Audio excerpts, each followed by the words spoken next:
Hello दोस्तों, एक बार फिर से स्वागत है आपका सक्सेस विद सुनील सर की क्लास में। दोस्तों, जैसे कि आपको सबको पता है कि DSSB का फॉर्म आ गया है और बहुत सारे कन्फ्यूजन्स के बाद कौन फॉर्म भरेगा, कौन फॉर्म नहीं भरेगा, क्या 32 साल वाले फॉर्म भर सकते हैं, क्या 40 साल तक गर्ल्स को छूट मिलेगी, क्या अदर स्टेट के OBC SC वाले फॉर्म भर सकते हैं कि नहीं, या वो किस कैटेगरी में आएंगे। इतनी सारी बातें और इतनी सारी कंफ्यूजन्स के बाद आखिर फॉर्म लोगों ने भरना स्टार्ट कर दिया। भर भी दिया कई लोगों ने, कई लोग भरने वाले हैं। तो मैंने सोचा क्यों ना आप लोगों के सामने आज एक वीडियो लेकर आऊं जिसमें आप लोगों की सफलता के कितने चांसेस हैं इसके ऊपर हम बात करें। तो दोस्तों, जैसे कि आपने फ्रेंड देख ही लिया कि DSSB में ड्राइंग टीचर्स की वैकेंसी जो आई है, उसके लिए आपको क्या करना चाहिए। यदि आप अभी भी इस जॉब को नहीं पा पाए तो क्या होगा, आपने कभी सोचा है? तो आज हम बात करेंगे कि किस तरीके से आप 100% अगर मन लगा के पढ़ाई करते हैं तो आप सफलता प्राप्त कर सकते हैं। देखिए दोस्तों, यहाँ पर एक चीज़ आपको बहुत अच्छी तरीके से समझनी है कि इस पेपर को आखिर भर कौन रहा है, कितने स्टूडेंट्स लगभग आ सकते हैं और आपकी पढ़ाई की स्ट्रेटजी क्या होगी। सीरियसली सुनिए, जिनको मतलब नहीं है वो स्किप करके जा सकते हैं, क्योंकि मैं आज सिर्फ आपकी पढ़ाई के विषय में बात करने आया हूँ।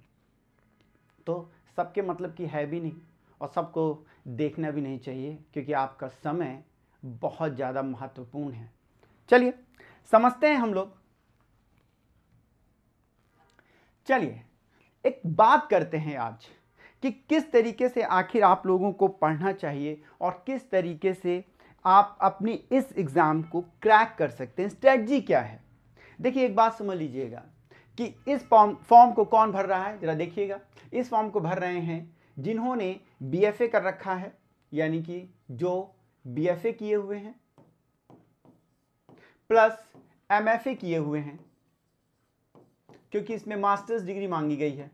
या तो वो इस फॉर्म को भर रहे हैं या तो भर रहे हैं इसमें BA प्लस MA। ये दो कैटेगरी के लोग भर रहे हैं, प्लस 5 वर्षीय डिप्लोमा जिसने कर रखा है वो भर रहा है। इसके अलावा जिसने ग्रेजुएशन प्लस 2 वर्षीय डिप्लोमा कर रखा है वो भर सकते हैं, यानी कि सिर्फ 4 कैटेगरी के लोग इस फॉर्म को भर रहे हैं। एक चीज जरा समझिए, आखिर ये BFA करने वाले लोगों की संख्या कितनी है? ये वो स्टूडेंट जो BA और MA कर चुके हैं उनकी संख्या कितनी है? जरा सोच के देखिए। इसके अलावा उनको जरा सोच के देखिए जिनकी एज सिर्फ 30 है। समझ रहे हैं? 30 साल। आपको कम से कम, यदि आप BFA करते हैं और MFA करते हैं और इस तरीके की पढ़ाई कर रहे होते हैं, तो आप समझ के चलिए कि कम से कम कुछ नहीं तो आपको 22 साल तक, 21-22 साल तक का लग जाएगा पढ़ते पढ़ते। और 23-24 भी हो जाए तो कोई बड़ी बात नहीं है। अगर 16 के बाद, यानी कि इंटर हम मान लें कि 16 में किया है आपने, तो उसके बाद 6 साल चाहिए। 22 साल तो मिनिमम है, इतना तो आपको चाहिए ही चाहिए। अब इसके और इसके बीच की जो एज बनती है वो बनती है 8 साल। आपको मालूम है, जो बंदा BFA करता है, एक टाइम मैंने भी BFA और MFA किया हुआ है, मेरी भी इच्छा यही थी कि मैं एक स्वतंत्र कलाकार बनूं, लेकिन नहीं बना। तो मैक्सिमम BFA और MFA वालों की चाहत यही होती है कि वो कुछ बेहतर करे, कुछ अच्छा करे और एक आर्टिस्ट बनने की कोशिश पे जाए ज़्यादातर। और नहीं तो क्योंकि वो एक कॉमर्शलाइज डिग्री हासिल कर रहे होते हैं, ठीक है, एक क्या बोलते हैं, प्रोफेशनल डिग्री हासिल कर रहे होते हैं, इसलिए ज़्यादातर वो लोग जॉब के लिए निकल ही जाते हैं। ठीक है, कोई वेट नहीं करता। ऑफकोर्स मैं भी वेट नहीं करता अगर तुरंत जॉब के फॉर्म नहीं आते तो। ठीक, मैं भी कहीं ना कहीं जॉब करने लगता प्राइवेट।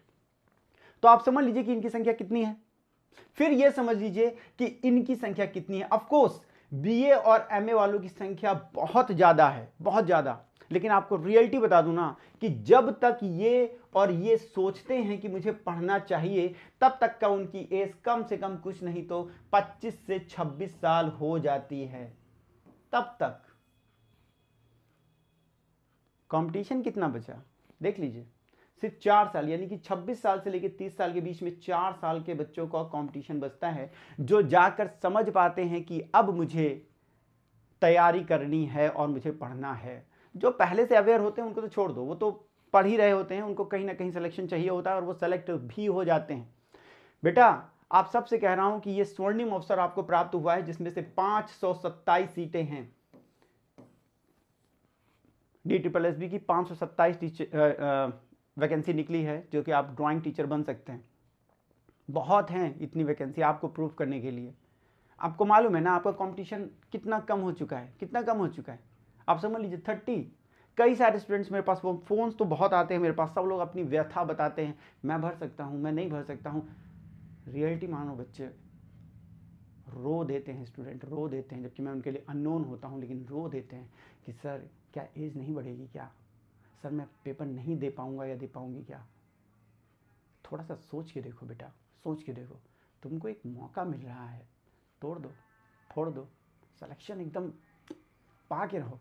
देखो तुमको कौन तुमसे दूर कर सकता है। अगर तुम डिजर्व करते हो, देखो तुमको आज तुमको मैं समझा दूंगा पूरा कि तुम्हारे सिलेक्शन के कितने चांस हैं। तुम खुद सोचोगे कि वाह सर मजा आ गया। थोड़ी सी मेहनत करनी है, थोड़ी सी। कैसे समझना जरा। कई सारे स्टूडेंट हैं, जब ये फॉर्म निकला ना तो वो एकदम एक्साइटेड हो गए, वाह सर मैं पिछले 4 साल से प्राइवेट जॉब कर रहा हूँ और अब देखना आप बस क्लासेस दे दो या आप बस बता दो कोई एक ऐसी युक्ति कि मेरा सिलेक्शन हो जाए। मैं आपको बता दूं बेटा, इसमें सिलेक्शन किसका होने वाला है, उसका होने वाला है जो रियलिटी में पढ़ाई कर रहे थे, जिन्होंने कम से कम 5-6 महीने पढ़ाई कर ली है। अगर ये पेपर अभी हो जाता है 3 से 4 महीने में, तो की बात कर रहा हूं, तो उनके सिलेक्शन होने के चांस बनेंगे। जितने भी नए जो अभी सोच रहे हैं, जिन्होंने पहले पढ़ाई नहीं की है और उन्हें लगता है कि अब मैं पढ़ लूंगा 2-4 महीने में तो मेरा सिलेक्शन हो जाएगा, तो आप गलतफहमी में हैं। आपको वो 2-4 महीने वो मेहनत करनी पड़ेगी, वो कड़ी मेहनत करनी पड़ेगी ना, कि जो पिछला 2 साल से बच्चा तैयारी कर रहा है, 1.5 साल से तैयारी कर रहा है, जो पहले किसी 1 या 2 नंबर से किसी एग्जाम में रह चुका है, उसको पीछे करना होगा, फिर उससे आगे बढ़ना होगा। समझ लो, एक प्रॉपर तैयारी करने के लिए समय चाहिए होता है। समय कोई घोट कर आपको कुछ नहीं पिला सकता। जब तक आप मोटिवेटेड नहीं होंगे, मैं आपको कुछ भी समझा नहीं सकता, कुछ भी नहीं, कुछ भी नहीं। लेकिन आप कितना पढ़ रहे हो ये डिपेंड करता है। तो आप अपने कंपटीशन का लेवल को समझिए। वो बच्चा जो सीरियसली कहीं ना कहीं पढ़ रहा था, फॉर्म जरूर भरना बेटा।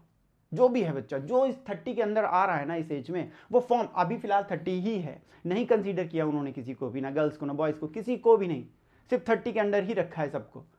तो आप समझ लीजिए कि आपके सिलेक्शन के चांसेस कितने ज्यादा हैं। यदि आप सचमुच किसी भी स्टेट के हो, कोई फर्क नहीं पड़ता। अगर आप अंडर 30 हो, 30 तक की आपकी एज है और आपने पढ़ाई कर रखी है, तो ये नौकरी आपके लिए है। भीड़ से घबराना नहीं, चाहे जितनी भीड़ हो, कोई फर्क नहीं पड़ता।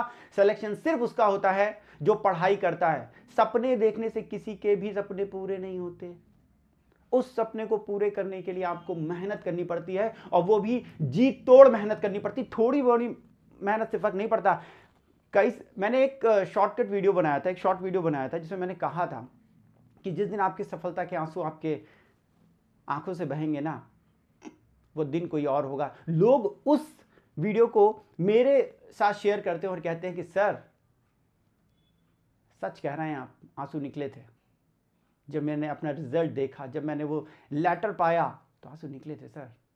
अरे क्या यार, तुम नहीं सोच सकते कि आखिर वो पल कैसा होता है। तुम कितनी भी नौकरी पा लेना बेटा, तुम डिग्री कॉलेज क्या, तुम यूनिवर्सिटी में सिलेक्शन पा लेना, लेकिन जो तुम्हारी पहली नौकरी होगी ना, तुम्हारी आंखों से आंसू ना बहे तो तुम कहना, तुम जिसको तुम्हारे आसपास जो बंदा खड़ा होगा ना, जिसके सामने तुम कहोगे कि आज मैं सेलेक्ट हो गया, उस पल का तुम आकलन नहीं कर सकते। वो पल उसी वक्त आएगा जिस दिन तुम सेलेक्ट हो गए। तो बेटा तुम कर ले जा सकते हो, करो यार। देख रहे हो कंपटीशन का लेवल, समझ रहे हो डाउन हो रहा है ना। कुछ लोग हैं जिनके बीच में तुम्हें फाइट करनी है, लेकिन वो जो लोग हैं वो सचमुच में मेहनत कर रहे होंगे। लेकिन फिर भी अगर आप देखते हो, आप यूपी टीजीटी से कंपेयर कर लो, यूपी पीजीटी से कंपेयर कर लो, आप डिग्री कॉलेज के किसी एग्जाम से कंपेयर कर लो, यार उससे तो बहुत कम है।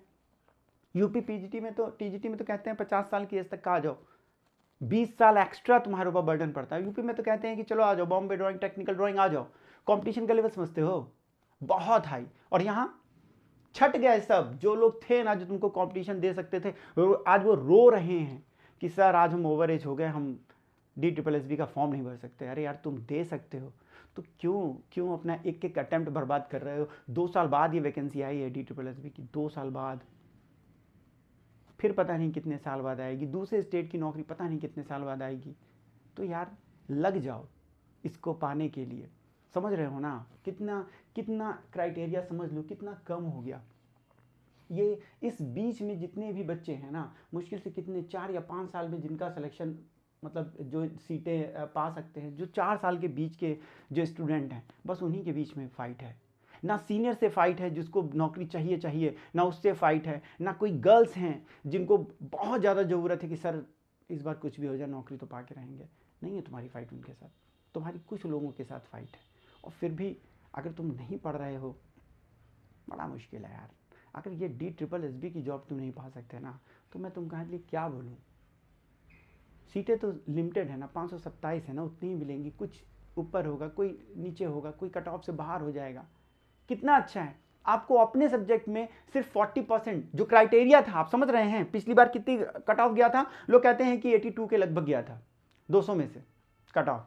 इस बार फिर से वही क्राइटेरिया है कि आप समझ लीजिए कि 200 आपके नंबर आएंगे, मतलब 200 आपके क्वेश्चंस होंगे और उन 200 क्वेश्चंस में ही आपको पेपर देना होगा। ठीक है, तो आप जरा उसको भी एक बार समझ के देखिए कि किस तरीके से हम लोग उसको समझ सकते हैं। 200 नंबरों में से आपको नंबर लेके आने हैं बेटा। ये देखिए पिछली बार कितना था, 82, कितना था 82, ये गई थी मेरिट, लोग कहते हैं, आई डोंट नो, ठीक 82 गई थी। इस बार देखिए, इस पिछली बार क्या था, पिछली बार जो आपका ए सेक्शन था उसमें आपको 40% मार्क्स लेकर आने थे जनरल कैटेगरी के, बाकी के लिए 35 था, फिर उसके नीचे 30 था, ऐसे करके मार्क्स लेके आने थे। ठीक, तो ये मेरिट गई थी। क्यों? क्योंकि लोगों को डर लगता है पहले पेपर में, यार अगर गड़बड़ हो गया तो कम से कम मतलब फेल ना हो जाए। लेकिन इस बार लोग क्या करेंगे, उस वाले सेक्शन में, ए सेक्शन में रिस्क उठाएंगे, क्योंकि माइनस मार्किंग तो है लेकिन फिर भी रिस्क उठाएंगे। और बी सेक्शन में क्या है, बी सेक्शन में आपको 40% मार्क्स लेकर आने हैं। मेरे को 100% पता है कि आप 40% से कहीं ज्यादा लेकर आएंगे, क्योंकि ये आपका अपना सब्जेक्ट है, ये तो आपको आता ही है। कम से कम कुछ नहीं तो 100 में से 70-80 नंबर तो आपको आ ही रहे होंगे, इतने क्वेश्चन तो आ ही रहे होंगे। अगर इतने क्वेश्चन आपको आ रहे हैं तो इधर तो रिस्क आप उठाओगे, और सिर्फ आप थोड़ी ना उठाओगे, सभी लोग इधर रिस्क उठाएंगे। क्योंकि ये वाला क्राइटेरिया 40% वाला, 40%, 35% ये इधर भी लगने वाला है ना, इस बार लगेगा, उधर नहीं लग, इस बार ए सेक्शन में ये वाला नहीं लगेगा फॉर्मूला, आपका सिर्फ बी में लगेगा, यानी कि अपने सब्जेक्ट में लगेगा। तो ये तो आपको आता ही होगा, तभी तो पेपर दे रहे हो आप, तो इधर लोग रिस्क उठाएंगे, इसलिए इस बार की मेरिट हाई जाएगी। तो बेटा पढ़ लो, काहे के लिए हम तुमको बताने आए हैं, काहे के लिए हमने तुम्हें दिया है कि यदि इस बार भी नहीं तो तुम कौन सा पेपर दोगे और तुम अपना सिलेक्शन हासिल करोगे, बताओ मुझे। यदि इस बार भी नहीं तो कोशिश करो अपने सब्जेक्ट को इस तरीके से बांटो, इस तरीके से पढ़ो कि इस बार तुम्हारा सिलेक्शन 101% हो जाए। अदरवाइज इंतज़ार करोगे अगली बार वैकेंसी का और फिर रोगे। तो बेटा टेंशन लो, परेशान हो, क्योंकि तुमको सोचना ही पड़ेगा कुछ ना कुछ। नहीं सोचोगे ना तो फिर एक एक करके अटैम्प्ट निकलता जाएगा। और जिस तरीके से 30 की जो एज रखी है ना इन्होंने, आगे चल के पता नहीं कौन सा आयोग कौन सी अपनी क्राइटेरिया रखेगा, कैसे वो पेपर्स के मानदंड अपने तय करेगा, बताओ कैसे क्या होगा, सोचा है कभी? फिर सिलेक्शन दो। देखो एक बात समझ लो बेटा, 2-4 बातों का मेरा जरूर ध्यान रखना। Number 1, syllabus. DSSB का कोई सिलेबस नहीं है और ना ही ये सिलेबस आउट करते हैं। मैंने भी आप लोगों को सिलेबस बताया है, लेकिन वो बताया है KVS NVS का, ठीक है।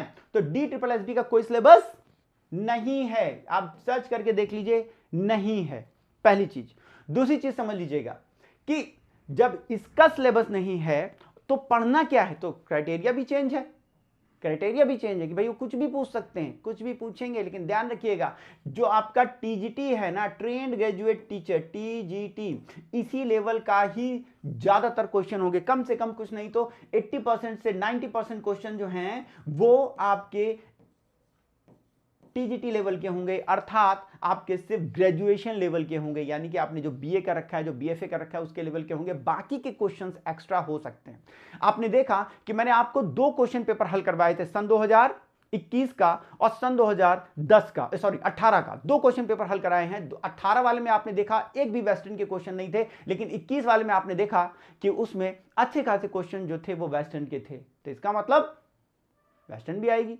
अब तुम खुद सोचो, एक इंडियन हिस्ट्री आपको पढ़नी है, पूरा कला का इतिहास पढ़ना है। नंबर 2, आपको सारे इंडियन आर्टिस्ट पढ़ने हैं, ठीक है।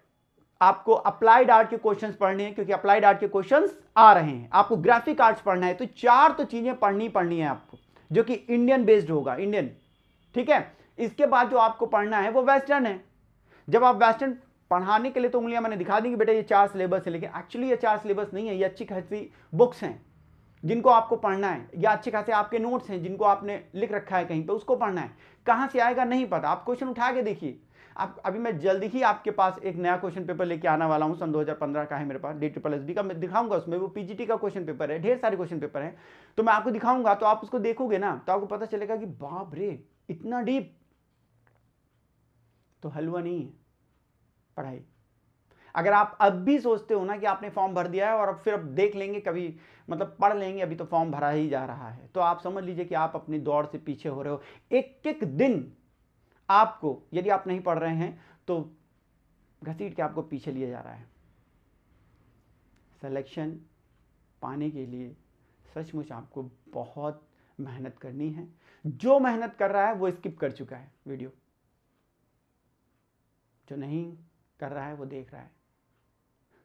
कई सारे लोगों ने वीडियो डाल रखे हैं, 1 महीने में DSSB का एग्जाम कैसे पास करें। संभव नहीं है, संभव नहीं है। जो स्ट्रेटजी उसने बनाई है देख लो, नहीं संभव है। आपको मिनिमम कम से कम 4 से 5 महीने तो कहीं नहीं गए, जब आप डिवोटी हो जाएं कि नहीं कुछ भी करके मुझे इस बार नौकरी चाहिए। और वो सिर्फ आप सोचेंगे तो नहीं होगा, वो आपका इन्वायरमेंट भी सोचेगा ना, तब आपका सिलेक्शन होगा। इन्वायरमेंट मतलब उस जगह का माहौल अगर पॉजिटिव होगा ना, तो आप 5 से 6 महीने में अपनी पढ़ाई करके किसी भी नौकरी को पा सकते हैं। रियलिटी है, सच्चाई है। बहुत पढ़ने के लिए मैं नहीं कहता कि आप खूब पढ़ो ना। अगर आप 6 से 7 घंटे पढ़ते हैं, 5 से 6 घंटे भी पढ़ते हैं, तो आपके लिए सफिशियंट है, बहुत है। हाँ, एग्जाम से पहले जैसे अनाउंस हो जाए कि अब 1 महीने में पेपर होना है, तो फिर आप अपनी लिमिट को बढ़ा सकते हैं और मैक्सिमम पढ़िए जितना पढ़ सकते हैं। लेकिन फिलहाल आप 6 से 7 घंटे अपनी पढ़ाई करिए और खूब अपनी लाइफ को एंजॉय करिए। किसी को शेयर करने की जरूरत नहीं है कि आप कितने घंटे पढ़ते हैं, कितनी पढ़ाई करते हैं, इसको शेयर करने की आवश्यकता नहीं है, ना किसी को बताना है। दूसरे के सामने बेवकूफ़ बने रहो, ये आपके लिए ज़्यादा बेहतर है कि हाँ यार मैं नहीं पढ़ रहा। पूरी दुनिया ने एक मुखौटा लगा रखा है, कोई सही है ही नहीं। जब आप और थोड़े मैच्योर होंगे, किसी जॉब की फील्ड में जाएंगे, तो आपको पता चल जाएगा कि किसी भी इंसान की सच्चाई को बाहर निकालवाना एक मतलब बहुत ही हाई लेवल का काम है, ठीक है। तो इसलिए पढ़ाई करिए। ढेर सारी बातें मुझे आपसे करनी थी, कई सारी बातें मैं भूल गया, लेकिन मेन उद्देश्य वो यही था कि आपको कंपटीशन सचमुच में इस बार कम है पिछले किसी भी एग्ज़ाम की अपेक्षा, तो आप उसका फ़ायदा उठाएं। और ये जो थोड़े से लोग हैं, जो भाई आप खुद सोचोगे अगर ये 30 का एरिया, अगर ये 30 का कहीं ज़्यादा हो गया होता, तो 32 साल बॉयज़ के लिए कर दिया गया होता तो, और 40 साल गर्ल्स के लिए कर दिया होता तो। आप ये मत सोचो कि गर्ल्स जो है ना वो आपसे पीछे हैं, इस बेवकूफ़ी में मत रहना, इस कभी उसमें मत रहना, भ्रम में। अभी आपने देखा नहीं इसका मतलब कि उनके लेवल का पढ़ाई क्या है, ठीक है ना। तो इसलिए ये मत सोचो, अगर ये होती ना तो तुम्हारे लिए कंपटीशन का लेवल बहुत कम हो जाता है। ये जो अभी सिलेक्शन दोगे ना, जो लास्ट के बंदे होंगे, ये सब बाहर समझे अपने आप को, अगर ये गर्ल्स होती तो आप समझ लीजिए कि फिलहाल जो क्राइटेरिया है उस क्राइटेरिया के हिसाब से सचमुच आप लोगों के लिए ये वाली वैकेंसी को पास करना एक तरीके से थोड़ा सा आसान है, दूसरी किसी भी वैकेंसी की अपेक्षा। तो बेटा बस मैं यही कहूँगा कि बेस्ट ऑफ लक, अपनी पढ़ाई करिए, बहुत मन से पढ़ाई करिए, और इस बार सिलेक्शन देने की पूरी कोशिश करिए। बातें हम ढेर सारी कर सकते हैं, चीज़ें मैं ढेर सारी समझा सकता हूँ। मैं किसी दिन कोई दूसरा वीडियो लेके आऊँगा जब हम लोग बात करेंगे कि कौन सी स्ट्रेटजीज लगाएं ताकि हमारा DSSB का पेपर निकल आए। एग्ज़ाम बहुत है, देखिए अभी चंडीगढ़ का भी एग्ज़ाम निकला है, सॉरी पंजाब का निकला है, आप पंजाब का भी डाल सकते हैं, लेकिन उसमें शायद उन्होंने अपनी रीजनल लैंग्वेज को प्राथमिकता दे रखी है कि वो आपके पास होना चाहिए, नहीं तो BFA वाले स्टूडेंट्स उसको डाल सकते हैं। बिहार की वैकेंसी निकली हुई है, LT ग्रेड अभी उत्तराखंड का भी आने वाला है, UP का भी आने वाला है। वैकेंसी की कमी नहीं है।